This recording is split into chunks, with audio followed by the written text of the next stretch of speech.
아버지 하나님, 오늘 생명 주시고 하루를 살게 하시니 감사합니다. 하나님, 찬양의 고백처럼 우리에게 자유를 주시기 위해 이 땅에 오신 주님을 기억하며 이 성탄을 맞이하게 하여 주옵소서. 오직 주의 말씀만이 남게 하시고 성령께서 이 시간 역사하셔서 우리의 모든 아픔과 고통과 어려움들과 그리고 삶의 모든 문제들을 주님 앞에 내려놓사오니 해결하여 주시옵소서. 주께서 함께 하실 줄 믿사옵고 예수 그리스도의 이름으로 간절히 기도드립니다. 아멘.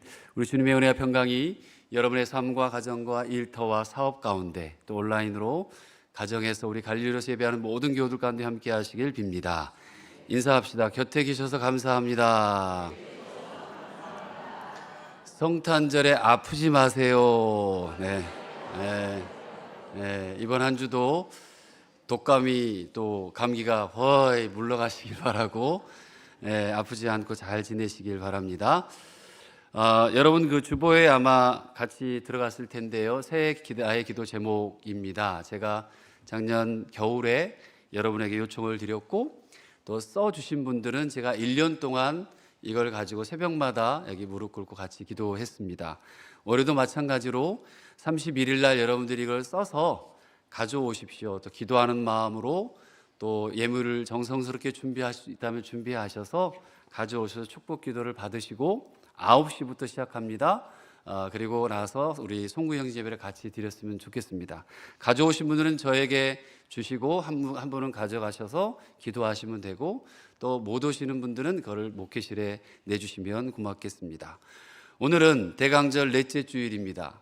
성탄절이 이제 나흘 후인 목요일인데요. 이렇게 매주 하나씩 우리가 영상을 통해서 대림절의 초를 4개를 밝혔어요. 무엇을 기다리는지 생각해 보면 기쁜 마음도 있고 즐거운 마음도 있고 또 기대가 되는 마음도 있지만 때로는 절망적인 생각을 하지 않을 수 없게 됩니다. 이 대림절의 성탄절에 어떤 사람들은 환락을 위한 출구로 사용하기도 하고 어떤 이들에겐 단지 사랑을 위한 로맨틱한 시간을 갖는 시간으로 삼기도 합니다. 그리고 어떤 이들에게는 긴 여행을 계획하죠. 또 연말이고 연초이니 여행을 계획하고 휴가를 보낼 수도 있습니다. 그렇다면 지금 여기 이 자리에 우리에게 있어서의 성탄의 의미는 무엇인가를 한번 깊이 깨달아 봤으면 좋겠어요. 여러분, 이 대림절을 보내며 정말 어떤 식으로든 예수님을 기다리는 긴장과 설레임이 있으신지 한번 질문을 드립니다. 옆에 분에게 긴장하셨어요? 설레셨어요? 시작. 긴장하셨어요? 설레셨습니까? 네. 아무 생각 없이 대림절, 우리 성탄절을 맞이하고 계시나요? 어떠세요? 오늘은 내가 보냈던 이 대림절에 대해 마음으로 솔직하게 여러분의 내면을 관조라고 그러잖아요. 살펴보는 시간이 되었으면 합니다. 오늘 이사야서의 말씀은 구약성경 예수 그리스도가 오셨을 때의 모습을 잘 설명해 주는 말씀 중에 특별히 꼽으라면 아주 귀한 말씀 중에 하나인 게 이사야서의 말씀이에요. 이사야서는 크게 2개의 단락으로 나눌 수 있는데요. 1장부터 39장까지가 유대 백성들을 향한 심판의 메시지가 기록되어 있고요. 그리고 40장부터 끝장인 66장까지는 회복과 구원을 노래하는 부분이 기록되어 있습니다. 그리고 그 회복과 구원의 노래의 핵이죠, 핵. 중심에는 예수 그리스도에 대한 예언이 거기에 녹아있고 들어있어요. 그리고요, 예수님에 대한 예언 중에서도 종의 노래라고 불리는 곳이 4곳이 등장합니다. 이사야서에 4곳이 등장하는데 이 종의 노래는 예수님이 이 땅에 오셔서의 역할이 뭔지, 어떤 일들을 하실 일에 대한 예언이 잘 드러나는 구절들이 4군데 나옵니다. 첫 번째가 42장에 나오고요. 두 번째가 49장에 나오고요. 세 번째가 50장, 그리고 마지막 4번째가 오늘 우리가 함께 읽은 본문에 포함되는 52장 13절에서 53장 12절까지의 말씀이에요. 저는 이 성탄을 맞이할 때마다 이 말씀을 항상 꼭 묵상을 합니다. 여러 가지 복음서의 말씀도 있지만 특별히 이사야서의 말씀을 묵상하면서 보내는 시간들을 가져요. 근데 이 종의 노래를 묵상할 때마다 참 감동적이라는 생각을 떨칠 수가 없는데, 왜냐하면 종의 노래는 하나님이신 예수님이 신이신 예수님이 이 땅에 가장 낮은 종으로 오셔서 당신의 사역을 감당하시는 내용으로 그려져 있기 때문에 그 말씀을 계속해서 묵상을 합니다. 그중 오늘 본문인 네 번째 종의 노래는 그 중에서도 가슴이 깊이 스며들고 그리고 깨닫게 되는 말씀인데, 고난받는 종의 모습을 예언하고 있어요. 누군가 이 땅에 오셨답니다. 근데 그분이 이 세상과 우리를 창조하셨던 하나님이시래요. 그분이 이 땅에 오시는데 종으로 오셨대요. 하나님, 신이신 그분이 종으로 내려오셨다는 거죠. 그리고 그 이유가 고난받기 위해서랍니다. 누리고 다스리고 무언가를 세상에 엄청난 무언가 보이는 것을 주는 게 아니라 고난받기 위해 오셨대요. 그리고 그 고난의 이유가 바로 그리고 여러분들, 우리의 죄 때문에 고난받는 이유가 있다는 거예요. 여러분 어떠세요? 이게 상식적으로 말이 된다고 생각하십니까? 아마도 정상적으로 가지고 있는 그 지식을 가지고 있는 분들은 이건 왜 굳이 신이 왜 내려와서 혼자 고난을 다 당해? 한 번쯤은 분명히 이렇게 생각해 볼 만한 이야기인 거죠. 근데 이 말도 안 되는 사건이 이미 그분이 오시기 전, 무려 예수님이 이 땅에 오시기 전 700년 전에 이사야 선지자로부터 예언되어졌고, 그분이 오심으로 성취됐고, 그것이 역사적으로 증명되어져서 그리고 지금 돌고 돌아 오늘날 대한민국에 사는 우리에게까지, 여기에 이 자리까지 임하게 된 줄 믿습니다. 13절 한번 읽어볼게요. 13절 말씀입니다. 시작.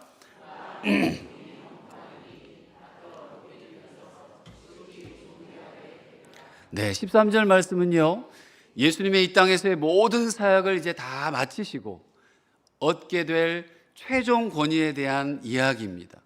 한마디로 말하면 이렇게 압축해요. 형통하게 될 거야, 그리고 존귀하게 될 거라는 거죠. 그 중에 받들어 높이 들려서 지극히 존귀하게 되리라 쓰여진 동사가 3개더라고요. 이 3개인데 받들다에 쓰인 동사가 야룸이라는 말이고, 높이 들리다에 쓰인 동사가 니사라는 말이에요. 그리고 마지막 지극히 존귀하게 되다에 쓰인 단어가 가바라는 말이에요. 근데 이 3개의 단어를 또 다른 뜻으로 보면 이렇게 번역할 수 있습니다. 그가 일어날 것이다. 그가 자신을 일으킬 것이다. 그가 지극히 존귀하게 되리라. 이 3개의 동사가 모두 일어나고 일으키고 존귀하게 되다라는 뜻이 포함되어 있어요. 다시 말하면 스스로 높아질 것이라는 의미가 이 말씀 안에 들어있다는 거죠. 예수님은 이 땅에 오셔서 최종적으로 가장 높으신 권위를 가지시게 된다는 거예요. 그것도 스스로 가진답니다. 왜 그럴까요? 누구이시기 때문에? 하나님이시기 때문에. 스스로 존귀하게 높은 권위를 갖게 된다? 하나님이시기 때문에. 누가 높여주는 게 아니라. 그런데요, 그런 존귀와 권위를 가지신 하나님이 이 땅에서 당할 고난이 이제 14절에서부터 이어지게 되는데요, 한번 같이 볼까요? 어떻게 예수님을 표현하고 있는지. 시작. 전에는 그의 모양이 타인보다 상하였고 그의 모습이 사람들보다 상하였으므로 많은 사람이 그에 대하여 놀랐거니와. 타인보다 그 모양이 상했다, 그의 모습이 사람들보다 상했다, 이렇게 표현해요. 근데 상한 게 도대체 뭐지? 잘 안 느껴질 거예요. 제가 공동번역 성경을 통해서 한번 읽어볼 텐데요, 같이 읽어볼까요? 그의 몰골은 망가져 사람이라고 할 수 없었고 인간의 모습은 찾아볼 수가 없었다, 이렇게 표현해요. 아주 명확하게 설명된 거예요. 하나님이 이 땅에 오셨는데, 그분이 이 땅에서 우리의 구세주가 되셨는데 몰골이 도무지 사람이라고 할 수 없을 정도로 엉망이 됐다는 거죠. 풍채도 사람이라고 하는 것이라고는 볼 수 없을 정도로 망가졌다는 거예요. 여러분, 이게 무슨 사건을 말하는지 아시죠? 뭐죠? 이렇게 네, 십자가 사건이에요. 그분의 얼굴을, 그분의 모습을 설명한 부분이죠. 오늘 이사야의 예언처럼 예수님은 짐승처럼 끌려다니고 모욕을 받고 수치를 당하고 결국 도무지 인간이라고는 볼 수 없는 몰골로 십자가의 고난을 감당해 내셨다는 거예요. 그 모습이 얼마나 잔인했는지, 보기가 민망했는지 도저히 그냥 볼 수 없었는지 이 모습에 대해 14절 마지막 문장에 기록됐습니다. 많은 사람들이 보고 뭐 했다? 놀랐다 그래요. 사랑하는 우리 성도 여러분, 이런 예수님의 몰골을 다 망가져버린 그분의 모습을 그려본 적이 있으신가요? 혹시 대림의 계절, 성탄의 계절에 영화나 그림으로서가 아니라 나 때문에, 나의 죄 때문이라고 생각하면서 내 마음속에 그려본 적이 있으세요? 에이 목사님, 그거는 특별히 십자가만 얘기하는 주간이 있죠. 언제죠? 예, 고난주간, 그 사순절 기간, 고난주간의 십자가에 대한 이야기 묵상하고 많이 얘기잖아요. 그때 하면 됐죠. 뭐 이 성탄의 기쁨이 있는 날 이런 얘기를 꼭 해야 되나요?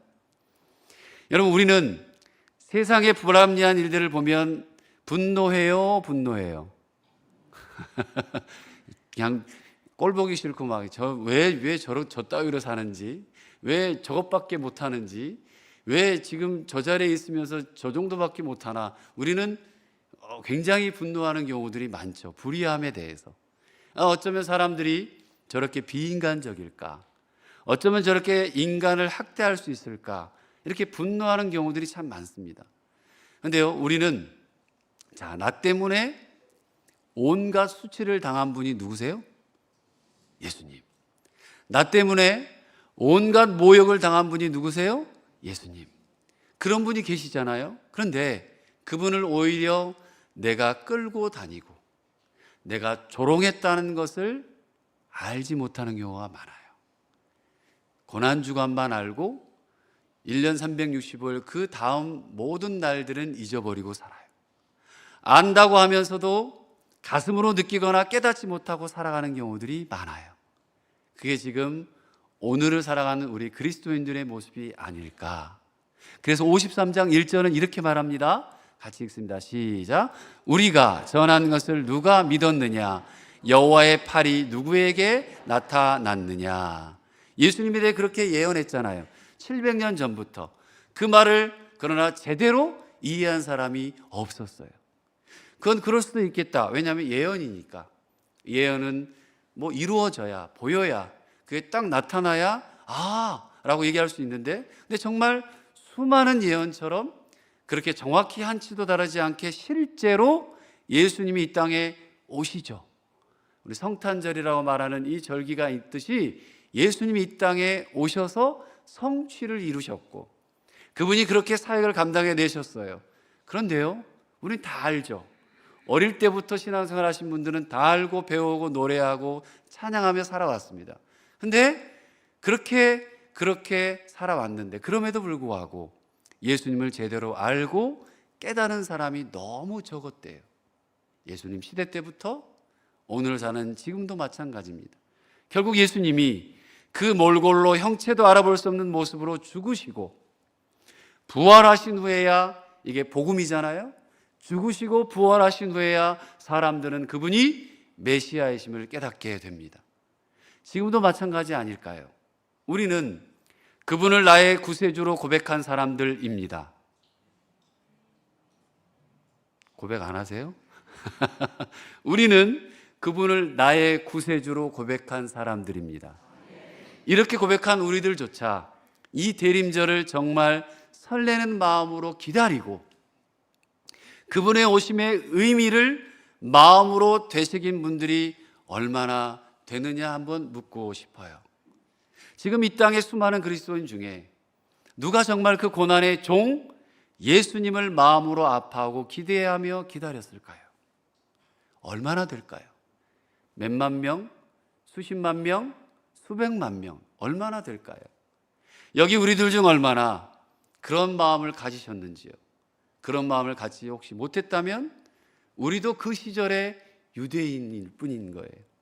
그래서 우리에게 대림절의 감동이 없는 거고 설레임이 없게 되는 겁니다. 그 예수님이 당한 멸시와 배척이 53장 3절에 나옵니다. 같이 읽겠습니다. 그는 멸시를 받아 사람들에게 버림받았으며 간고를 많이 겪었으며 질고를 아는 자가 마치 사람들이 그에게서 얼굴을 가린 것 같이 멸시를 당하였고 우리도 그를 귀히 여기지 아니하였도다. 마지막에 뭐라고요? 우리도 그를 귀히 여기지 않았다. 우리 인간들이, 사람들이 가장 견디기 힘든 게 여러분 뭔지 아십니까? 예전에 설교를 할 때 이걸 질문했더니 잠이요. 눈이 그냥 세상에서 제일 힘들게 무거워요. 예배 시간에, 그죠? 그냥 막 졸려요. 막 이런 분도 계시고, 돈이요. 아니면 내가 가진 무엇이요. 힘이요. 권력이요. 건강이요. 사람들이 그걸 가지고 가장 힘들어하는 게, 견디기 힘든 게 그거가 아니더라고요. 무시당하는 거예요. 무시당하는 거. 네가 나를 무시해? 그죠? 이 한마디면 어떻게 되나요? 모든 게 다 그냥 소통이 돼요. 화를 내도 되는 거예요. 네가 나를 무시해? 감히? 그거는 뭐 빈부격차를 따지고 상관없습니다. 높고 낮음에 따지는 건 상관없어요.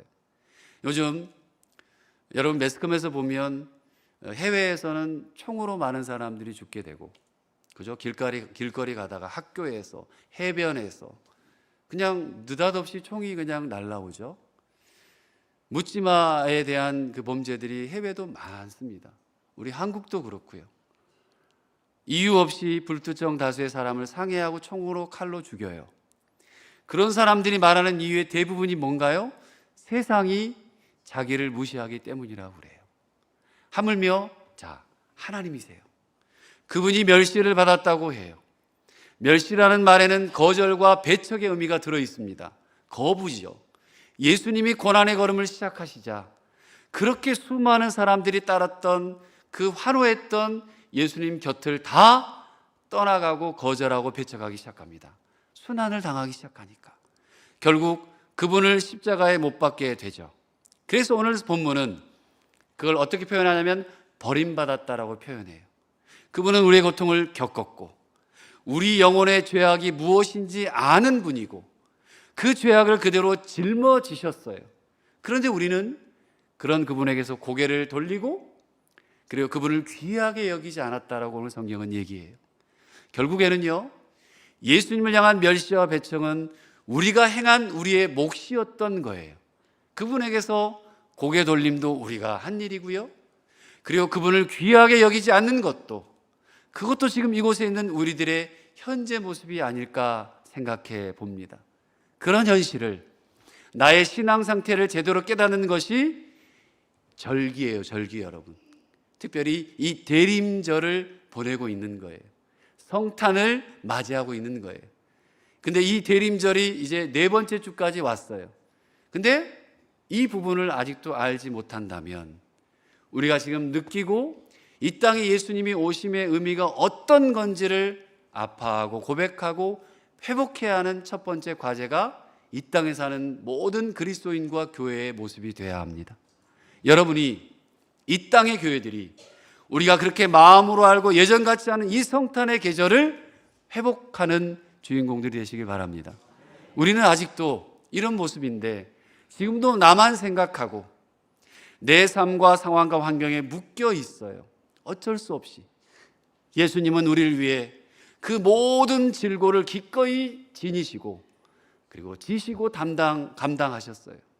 자기 영혼을 버려 사망에 이르게 하셨고, 우리의 죄악을 친히 감당해 내셨고, 그분이 자신의 모든 그 고통은 다 누구의 거예요?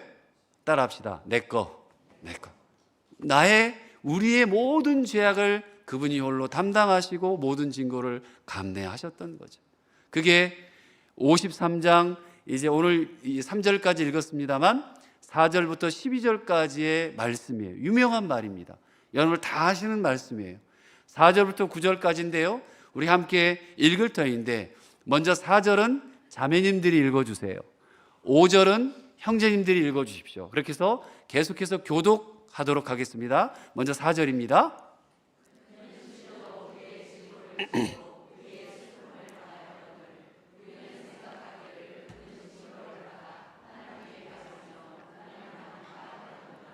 그가 찔림은 우리의 허물 때문이요, 그가 상함은 우리의 죄악 때문이라.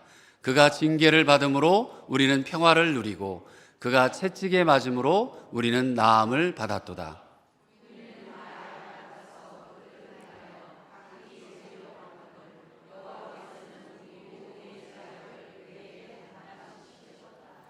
그가 곤욕을 당하여 괴로울 때에도 그의 입을 열지 아니하였으며 마치 도수장으로 끌려가는 어린 양과 털 깎는 자 앞에서 잠잠한 양같이 그의 입을 열지 아니하였도다.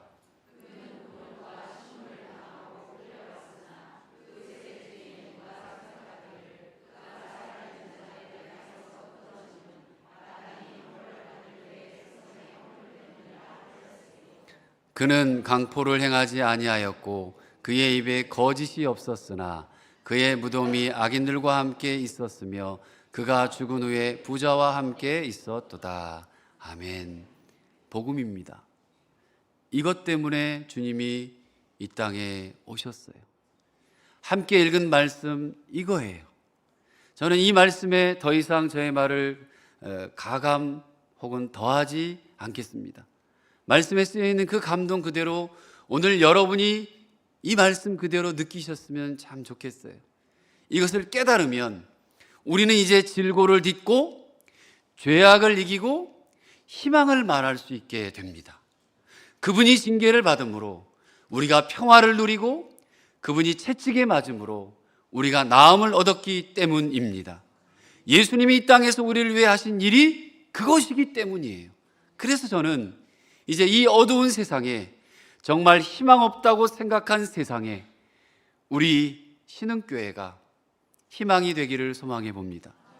교회가 희망이 되기 위해 우리 한 사람 한 사람 우리 자신이 희망이 되십시다.